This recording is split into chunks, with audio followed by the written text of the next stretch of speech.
Welcome to Father-Daughter Conversations. This is episode 2, and today we are talking about places we have lived, places we have traveled to, and places perhaps we want to visit one day. Yeah, because we've lived all over the place, it seems like. We have. So let's start with you. Where have you lived? I was born in Austin, Texas, so I spent most of my life there and thought that'd probably be the only place I ever lived. I didn't travel a lot as a child until I was in my teenage years and I started racing motorcycles. And so I traveled a lot around the southern part of the country mainly, but I always lived in Austin. Then I went away to college and lived, but again, it was still in Texas. So it wasn't until I met your mother and we started dating and ultimately got married in Rio de Janeiro, Brazil. And after you were born, you were about 3, we moved to Rio. So that was my first time to live any place really outside of the United States, and the first time really to live anywhere outside of Texas. You want me to keep going, or just you want to talk about Rio first? You can talk about Rio first. So a lot of people, that watch this channel will probably be interested in watching travel vlogs and things like that. So that's one of the things I like to watch is travel vlogs. Rio is somewhere that I grew up, and it was his first time in another country. So what was your first initial impression of Rio? Well, it's funny because I don't, as you know, I'm pretty conservative, and I don't like change, and I don't like. I'm always kind of like, I like routine and things to be consistent, and going to a. But it's ironic because so many times in my life I have made major changes. So I guess I don't like to make little ones, but when I go for it, I go for You it. like the big adventures. So the big ones. My first impression was, obviously it's a huge contrast. You see, it's a beautiful city. In my opinion, it's one of the most beautiful cities in the world. But it has the flip side, which is a lot of poverty, a lot of favelas, which are the slums, and sometimes they coexist and actually are right next to each other. And so it's the contrast was, I think, the first thing that I noticed. But as an American, it took me a long time to adjust to a different pace, much slower pace, a lot of bureaucracy at times. That was probably the hardest part for me to get used to and just kind of accept and learn to just go with the flow. The things I liked about it, there were tons of them. I love the music. I love Brazilian music. I love the culture. I love the food. I mean, I think it's the best food I've ever eaten anywhere to this day, and I like to eat.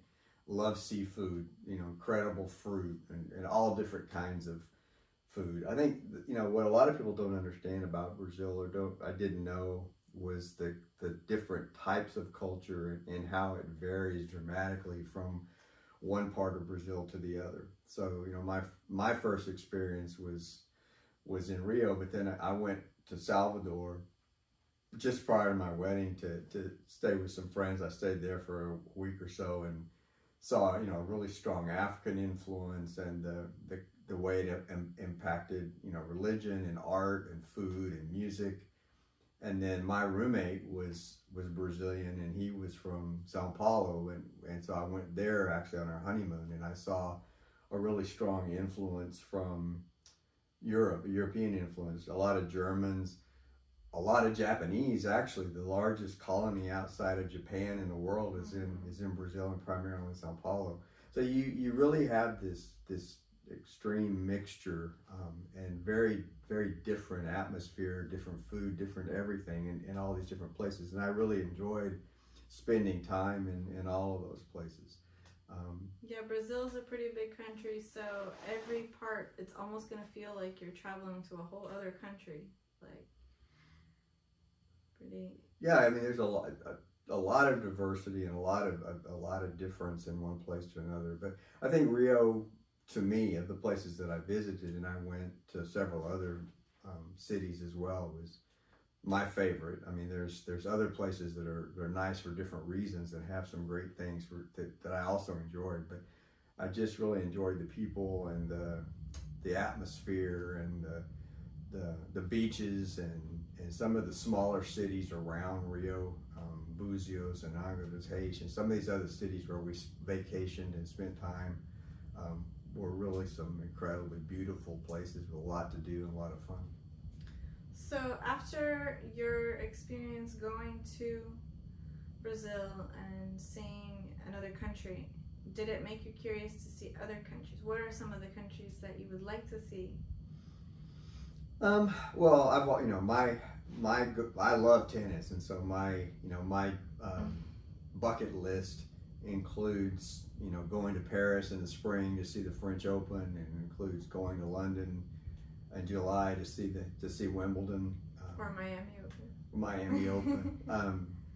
In Australia, I'd love to see. I'd love to go to Australia anyway, but I think just if I was going to go and plan my trip around the Grand Slams, and I'd go to the Australian Open. So those are three countries: Australia, London for Wimbledon, and then France, Paris for the French Open would be three good ones to start with. If we have any tennis fans watching, please let us know, because this one loves tennis and we would love to keep in contact with the tennis fans. I myself would love, so I lived in Brazil as well, but and that was the only country I lived in. I did get the opportunity to go to Mexico with a couple of friends from Brazil. We flew, two friends from Brazil flew to Miami, and I flew to Miami to meet them there, and we spent a month in Mexico in 2015. So that was really cool because we got to see Mexico City, Oaxaca, Playa del Carmen, Cancun, and then we came home and got to see Frida Kahlo's house, Museo de Antropología, the Anthropological Museum, got to see some ruins, some traditional Mexican food, Cancun, of course, the beautiful beaches, the fancy mall. We got to swim with sea turtles in Aquamal Beach. So we had quite an adventure in Mexico. And so that was the first country I went to besides Brazil. But of course, I have a whole list of other countries I would like to go to. I was actually watching a video recently. This girl, Allison, she has a YouTube channel also. She was saying how she made a list of all the places she wants to go before she dies, and she realized if she only goes to one every year, she'll never make it. So she started traveling like everywhere, and of course I would love the opportunity to do that. And some of the YouTube channels that have vlog videos, that's what they get to do. Like, they get to travel. That would be a dream, just to go everywhere. So as far as the US, what are some of the places that you have been to in the U.S.? Places that you liked, places that you didn't? Well, like I said, when I was racing motorcycles, I traveled a lot, but usually not to cities. It was little rural areas where they had the tracks, and so some really small towns, and staying in, either camping out or staying in a really small hotel or motel, and then racing in that city. So that really wasn't a lot of traveling. I mean, that was focused just on racing. But since we came, I've been to Colorado multiple times. I haven't been there. Yeah. I would like to go there. My sister was an ice skater, competitive ice skater, so she used to go to Littleton, Colorado every year to train. And a couple of times I went up to visit her, and went to Vail and Aspen, and of course Denver, and saw that, quite extensively. But as far as actually living other places, when we first came back from Brazil, initially I came back to Texas for a short time, and then ended up going up to Washington, to Bainbridge Island, and just across the Puget Sound from Seattle. And so we lived there for almost a year, and that's it's a beautiful place. It is. Some cool vibes, great some good restaurants and great music, but the weather's not my thing. I'm not a cold weather person, and even though it doesn't get extremely cold, for me, foggy and rainy is yeah, not for your me, thing. foggy and the tennis courts were always wet, and I just never really got into it. But like I said, I enjoyed my time there, met some good friends, and so did you. So you went to school there for what, a year? Yeah, so born in Austin, raised in Brazil until about age 10. And then when my parents decided to move back to America, um, basically I was in ESL classes, English as a second language, learned English for the first time. So I remember getting, starting the fourth grade in America and everybody asking me all these questions in English, and I was still learning English. So I remember watching shows like Full House, Fresh Prince of Bel-Air, Family Matters, just to try to learn English. And to this day, those shows are recommended as like English as a second language shows. So, and we were only there for a year. So, new country, new friends, new language. All of a sudden, I'm just now like starting to make some friends, Dylan, Devereaux, and then all of a sudden, bam, we're moving to California. Okay, so Yeah, to California we go. Yeah, I never expected to end up there, but I'd made a decision when I came back to the United States that I was going to try to become a police officer. And so I tested in Tacoma and Seattle and on Bainbridge Island. I passed all three initial tests, but I didn't realize how long it took to get hired. And then I learned later that one of the main reasons it was taking so long was that I had lived out of the country for almost 9 years. And so that most departments don't want to invest in sending a background investigator to Brazil, even though I had police officers later that told me they lined up to go. they volunteered, I'll go.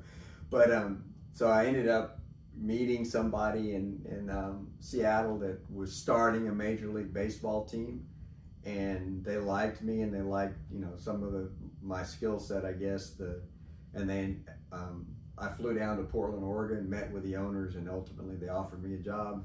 And so we loaded up the U-Haul and moved to California and started all over again. Started a baseball team. Yeah. Yep. And that lasted how long? About a year. We opened a store in a mall, and that was our offices. And during that time, the city was renovating a stadium for us, and so we were hiring salespeople and field managers and recruiting players and putting together a team. And had a store in the mall, which as a teenager was really fun for me because I could go get Orange Julius and cookies. Yeah, I sleep on the floor sometimes, and we worked really hard. And during that period, I also tested for the police department in that city. So that's something you always wanted to do, was become a police officer, or you just thought like that's something you want to try to do? It was very thought out. I put a lot of, I weighed the pros and cons and realized that, I was 35 at the time, which that's the reason why I left Texas. They didn't hire, 35 was their maximum age, so I couldn't even apply there. But it wasn't in Washington or California. And so I thought about it, and I knew, it was something I'd always thought about doing. I had a lot of friends that were in law enforcement. Back when I was playing competitive tennis, the guy that trained me all the time, worked out with me, was a deputy in Texas. And so I used to go on ride-alongs with him sometimes, and I thought this was something I really want to do. So the opportunity presented itself the end of that first year. And so we were still we were in Salinas, and I had to go to the academy in San Jose and in Gilroy. That was about a 6-month or so process. And then ultimately became a police officer. And during that time, you got really into ballet again, from like you had done in Brazil. And luckily we were close to Pacific Grove and Carmel and Monterey, and we were able to take you there. Which is a beautiful area that I had the opportunity to go every day and dance, even though it was like a 45-minute drive from Mom. She did all the time so I could, take semi-professional dance classes. And that was a good experience too. So California was definitely an important phase of my life as well as your life. You being a police officer, baseball team, manager, me being a ballerina, then punk rock teenager. Yeah, oh God. I went to 3 different high schools in California, and then we moved to Florida, and I ended up going to a high school in Florida and graduating from a high school in Florida. So we'll have to make a whole episode about your experience as a police officer, and I'm sure a lot of people want to know.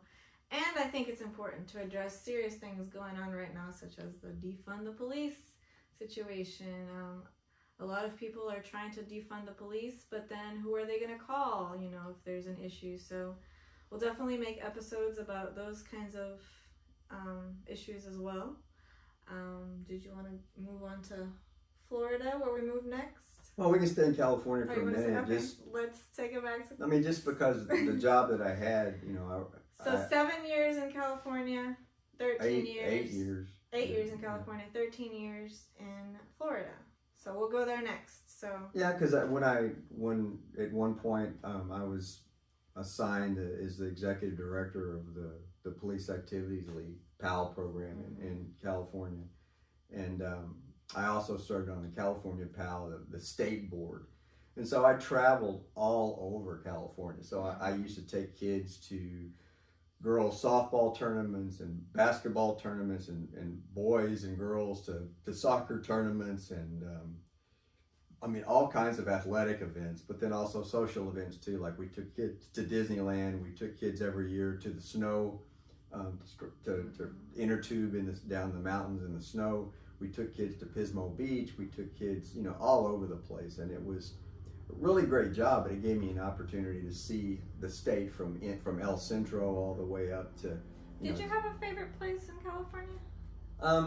Yeah, I think San Diego. I loved Ventura. I really liked the mountain area. Was really pretty. But there were a lot of things, different places that I liked. I mean, the roads, the Carmel, that road along the coastline, Carmel is just beautiful. Carmel's really where pretty. Pebble Beach is. We used to go there just to walk around the golf course. We weren't supposed to do that, but don't tell anybody. So it was a long, pretty long time, and I got to meet a lot of cool people, and got to meet Clint Eastwood and a lot of other really interesting, cool people, and enjoyed my time there. But like you said, everything comes to an end, and I really liked what I was doing, working with youth, working with kids. So we decided to transition out of law enforcement. And so what made you decide to do that, to take that next step, transition out of law enforcement and move from California to Florida? Again, a lot of thought went into that, and I felt like it was, maybe that was what, I started seeing a pattern in my life of working with younger people and trying to help kids succeed. And Boys and Girls Club seemed like a way to do that and continue to do that, for many years. And so Florida was just almost random. I mean, we looked at jobs that were available, and I said, well, if we're going to apply anywhere and everywhere, we might as well apply in a city or a state that we were interested in. So I picked Florida primarily because it was beach, weather, and it was, closest to Brazil and easier to fly in and out if we wanted to go back and visit, or that relatives wanted to come here. So they actually had two openings in Florida at the time. One was in Vero Beach, I think, and the other one was Gainesville, Florida. I interviewed for that Gainesville job, and the head of the search committee in Gainesville was the chief of police in Gainesville, Tony Jones. So I think we kind of connected on that level, and we both had some similar goals in mind for the program. So that's what brought me to Gainesville. Okay. And what were some of your fears about the transition from California to Florida? Well, nothing in terms of state to state. I mean, the biggest job to job, state to state. Money. It was a pretty big cut in pay initially, and then of course over time, not so much, but initially it was, and it was learning a whole new career, and learning how to do a lot of things that I had never done before. Just like when I became a police officer, a whole new skill set of things I had never done before. So all of them have come together, and I think they've all helped me become the person I am today. But it was a little bit, daunting initially to pick up, move across the state again, and start over in a new city in a whole new career that you've never done before. But that's why I said when I make a decision to do something, it's usually big, even though I don't like change and don't like. Yeah, and taking a pay cut is definitely a big decision, especially when you have a teenage daughter and a wife. That's actually something I want to make an episode about too, is how do you know if a job is right for you, and how do you know if you should take that job or not. I think that's something that's interesting, because sometimes some people only want to go up in pay with jobs, but other people are willing to go down in pay, up in pay, or maybe work for free, like as an intern. So that's something I find interesting. Yeah, I mean, I don't know if it was to this day. I question that because it did set me back quite a bit. But it was, it got me to where I am now, and ultimately, I've been doing what I'm doing now for, God, almost 20 years. So I think it worked out. But I really enjoyed my time in Gainesville. I felt like it was a good place to raise you as a teenager. It was a smaller city and a relatively safe environment compared to what we had. So yeah, I think Florida was always kind of like one of my favorite places to visit. I raced there several times, so I kind of knew what it was like, and then I like the vibe of Gainesville being a university town and a lot of young people. But it was a small city. It wasn't it wasn't a big. It wasn't like a Miami or something. So it just seemed like a good place to start my career doing working with youth, and a good place for you to go to school. And did you have favorite places in Florida? Was Gainesville your favorite place, or did you have other favorite places in Florida? Well, my favorite place is Destin area, the Panhandle. To me, those are some of the most beautiful beaches. I knew that, but I was just asking for the viewers. But I mean, I like I love Miami. I mean, for a place to visit, I don't know if I want to live there, but I've always enjoyed my time there when I don't think you would like Miami now. The conferences and things like that. I always had fun. There's a lot of small cities. Sarasota area is nice. Clearwater area is nice. Daytona area was nice. St. Augustine area and that, near Jacksonville. I went all over Florida. Mm-hmm. But, Gainesville was fun, but I think because of the university, and I got to meet so many, Florida athletes and coaches and, teachers, and just it was a interesting time and a good experience, and I liked it. And then we decided to move to Memphis. Well, talk about your experience at the university and So before talking about Memphis, we will talk about. So my senior year in high school, was in Gainesville, Florida, and I graduated from Buholtz High School there, 2002, and then went to Santa Fe College for my AA degree, and then ultimately University of Florida for my bachelor's. And I graduated from University of Florida, go Gators, 2014. So it definitely was an important part of my life, because with a degree, I feel like California was like child to adolescent, and then like teenage years, and then Florida was teenage years to adulthood. So I kind of had like my teen years in both California and Florida. So that's why I don't think I have like a favorite place per se. When people ask me my favorite place, I always say Brazil, because that's just the more fun place with more fun things to do. But to live there as an adult is very difficult unless you're making really good money. It's more expensive than New York. So I think you just kind of pick favorite things from each place that you've lived in. But yeah, I agree. I think you have to look at the good and the bad of everywhere you go. You know, you had a lot of good friends when you were growing up, little, you know, when you were little, and a lot of friends, and so that was, I think that's always going to stand out. You didn't spend enough time really in Washington, but you still did, you know, made a couple of friends there, and then some in California and then Florida. But we were in Florida a total of 13 years, so that's the longest I had ever lived anywhere outside of Texas when I was growing up. So that was a big part of my life, and so I think when people ask me where I'm from, I still kind of hesitate sometimes because I can't, I guess I will always say I'm from Texas originally, but I spent a lot of time in Florida, so that kind of stands out to me. But in 2014, I had an opportunity to move to Memphis and take over another organization here, much larger, and so we packed up and like the Beverly Hillbillies and moved to to Tennessee. Memphis. And that was a very, very random and very, like, we had no idea what Memphis was going to be like. So when we got here, I remember we acted like tourists. We went everywhere, you know, we're like, Metal Museum, Stax Museum, Rock and Soul Museum, you know, FedEx Forum. Like, we were just going everywhere like a bunch of tourists taking pictures. And I still find myself doing that. And I think a lot of Memphians do that.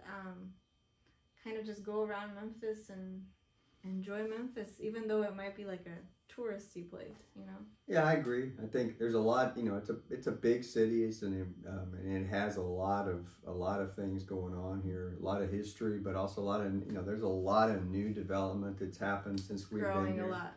It's incredible, the whole city, but especially the part we live in.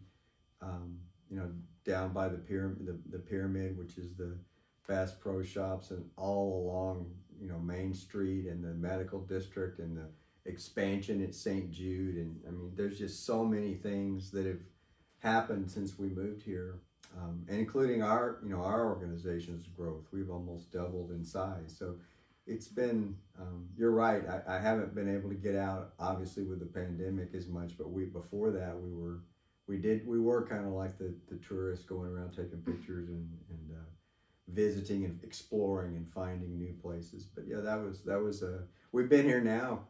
It'll be 7 years in August, so it's been a while. It's gone by really, really fast. Yeah. And what are some of your favorite things about Memphis? Let's see.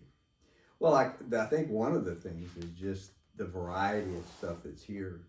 Like I said, it's grown so much, and you've got a lot of history, and you've got a lot of important things here. Like the Civil Rights Museum is one of them. You've got some really great restaurants and some important museums and things like that. You've got the Mississippi River, and a lot of people don't realize this is the logistical capital of the world, and for good reason. You have have an international airport. You have major train lines that come through here. You've got the Mississippi River, and all of that converges. And so I learned the other day that we just surpassed Hong Kong in terms of size and amount of with FedEx. Yeah. Well, yes. And so it's an interesting city for a lot of reasons, but I think just the business wise, it's amazing the role that this city plays in the economy in the United States. And there's some big companies here, AutoZone and International Paper and FedEx and quite a few others. And so it's Juice Plus, and it's just interesting to see how that's all kind of played out in the growth of the city. Yeah, so is this a place, like where else do you ultimately want to live in Florida? Do you want to talk about that? I don't know where I'll retire, where I'll spend my final days, but I'm certainly, I still have a lot to do here, a lot to accomplish here. And I've made a lot of good friends and made a lot of progress in my job. So our plans right now really are to continue to grow, continue to expand the number of facilities that we that we operate, the number of kids that we serve, expand the type of programs that we run, and my main reason for coming here was the workforce development side of things. So that's one of the things I want to continue to grow and to continue to focus on. What about you? I think that Memphis is very interesting because there's a lot to do, and it seemed when we first moved here, I remember thinking it was going to be a lot bigger. I don't know why. I just was like, oh my gosh, because everybody was talking about how this is a big city, and I was thinking it was going to be like New York or and Memphis seems really small. I mean, it's like spread out. You have all these neighborhoods, but it seems fairly small. But there's a lot to do here. But it is difficult making friends here and dating here, especially because I work from home, so I'm not really interacting with like coworkers or in that sort of atmosphere. And so that's why I started the group Memphis Brunch Babes, to try to make some girlfriends and hopefully get things going, because being here 7 years and not having really any like good friends is kind of hard. I am friends with like neighbors and stuff, but it's not like that closeness that you can call them like your close friends. So yeah, I think that, you got to realize that almost a year and a half of that we've lost, and you weren't here that whole time because you moved back to Florida and stayed there for a while, and then came here, and then the pandemic hit, and it's just been, it's wreaked havoc on everything. It's so, it's nice to finally see people back out again and reconnect, and maybe this pandemic will help people realize, like, maybe it'll encourage them to make friends because they had to be home for so long. I don't know. Well, I think it's going to change a lot of the way we do things, and already has. But I think people are starving for an opportunity to get back to work, to get back out in public, to go to concerts and go to sporting events, and I'm already seeing a huge number of people starting to do that, increase, and get back to our fundraising activities and all those things that we were doing prior to this stuff happening. So what are some of the places that you would like to visit, either in the U.S. or outside of the U.S.? Well, besides the tennis places. Besides the tennis places, there's a lot of places I'd like to visit. Inside that, I've been all over the country, but I've been with my previous job, with my current job, a lot of conferences. So I saw a lot of hotel lobbies. But I've been to Chicago, been to New York, been to Philadelphia, been to Boston, all over the up and down the West Coast, Arizona, almost, quite a few states actually when I started adding them all up. And sometimes it was just for a day or two, sometimes it was for a week or more. Typically not on vacation, usually work related, so it's a little bit different. But yeah, I think I love the ocean, I love the beach. So Florida, Alabama, all along the East Coast, all along the West Coast, any of those places I'd like to visit, and I tend to like warmer water, so the farther south in the Gulf especially is really nice. Yeah, so I also, having lived in Chicago for a little while, realized I do not want to live where it's cold. Especially because you can enjoy doing things more, You don't want to be like freezing all the time, so I definitely prefer warmer weather and not rainy weather, because I feel that's just kind of like sad and gloomy, although some people find it to be, they enjoy the rain. So that's one thing that's kind of nice about here is if you have you have both extremes. It doesn't get too cold, doesn't get too hot. You're and you have decent weather year round. So I'm able to play my tennis and get out and walk and do the touristy things that we talked about earlier. Yeah. So I wanted to kind of close off this episode with pros and cons of traveling and pros and cons of moving. Well, I definitely, at my age, moving is not for the faint at heart anymore, and I wouldn't recommend doing it. yourself, as we've done a few times. You mean like you would hire A mover. moving company? Yeah. Okay. But I also think that, we've moved so many times that we're not hoarders. So You gotta have less stuff. yeah, Minimalism. I think you realize there's just so much stuff that you just don't need. And even though we still accumulate more than I think we need, it's, compared to a lot of people, it's pretty light. So when we moved from Brazil back to the United States, for example, I think we had about 6 suitcases, and that was it. That was everything we owned, including my art, which took up a lot of the room. But my tennis rackets, my art, and a few clothes, and some personal. Mom didn't have a lot of shoes? She had a lot of shoes, but all in one suitcase, and then she had a few others, and so, my mom likes shoes. Yes, and so it was, that was probably the leanest we've ever been when we moved, but so it, if I had to say something, I'd say travel light and don't carry a heavy load. And don't pack everything yourself. Well, yeah, I mean, for having somebody do it for you definitely is, if you can afford it, definitely is the way to go. Okay. And not get stuff broken and everything else. Pros and cons of traveling. Well, I mean, like I said earlier, I get stressed out easy, and I don't like change, and I don't like, surprises, so to speak. But I tend to, once I get there, I tend to enjoy it. It's just the process that I don't like. Even though I like to drive, but I don't like the stress of traveling and having to be at a meeting on time the next day and catching flights and missing flights. It just drives me crazy. But once I'm there, I can chill and enjoy it. So I tend to like to drive to where I'm going as opposed to flying, just because I feel like I'm in more control of my environment and everything if I have my own car and my own way of getting around. It's interesting. I prefer to fly.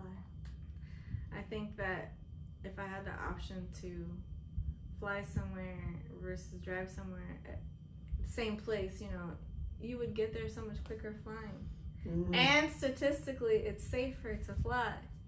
Yeah. So I've been looking into how to fly with my dog. So you're stressed out without a dog in an airport. Imagine with Jack. Yeah, I don't know that I would want to do that, but I get your point. I understand. So if you know anything about traveling with a larger dog, please let me know.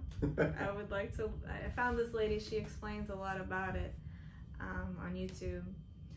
But yeah, I'm looking into flying with my dog just because I realize I'm 37. I want to start enjoying life a little bit more, so I'm trying to just save money every year so that I can go somewhere every year and learn about the cultures and see new places. So if you have any suggestions, let us know. Yeah, I don't know where the next one's going to be, but I'm due for a vacation, so I'm open for suggestions. Somewhere with a beach. Somewhere with a beach. Hawaii would be nice. We didn't talk about Hawaii. Yeah, we did travel to Hawaii too. Yeah, multiple times. But I was little. I was like 8, so I remember a little bit. But I remember the hula dancers. Yeah, I had an aunt and uncle that lived there. So when I was 6 years old, I went there, and when I was 13, I went there, and then shortly after we got married, we went there. So when you were little, so that we've been there 3 times. It's a pretty cool place. I wouldn't mind that either. Yeah, I agree. Hawaii would be a nice one. Maybe we can plan a trip there. Yeah, Maui, Kauai, Main Island. Yeah, we kind of saw it all. So yeah. Well, you guys, this is episode 2, Father-Daughter Conversations.